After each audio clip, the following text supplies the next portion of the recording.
Russia has been exploiting the COVID-19 pandemic in two different ways.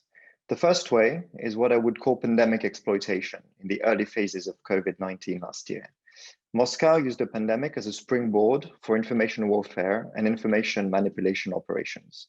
This was done notably to destabilize Western audiences and decrease the trust in official responses from Western governments.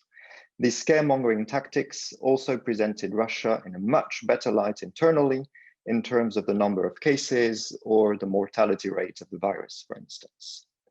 The second way is linked to reputation laundering on a large scale. The Kremlin has been engaging third-party countries, notably in Europe, in order to increase its image and standing as a friendly, helpful country fighting the pandemic.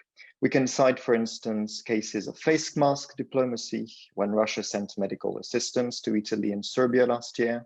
More recently, we've seen cases of vaccine diplomacy going ahead, where Russia has been ostensibly providing its Sputnik 5 vaccine to countries unable to procure Western vaccines themselves. However, it's too early to tell whether such a charm offensive will bear any fruit and what Russia has bargained for in the process.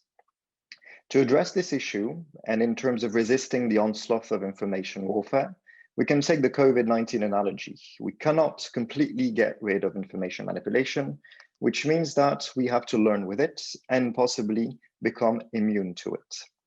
One crucial way forward for this is to build and strengthen societal resilience around online activities.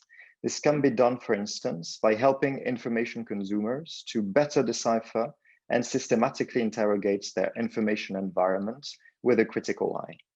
A good place to start is in schools through education sector reform and to focus on fact-checking courses, media literacy courses, and encouraging critical thinking, and so on.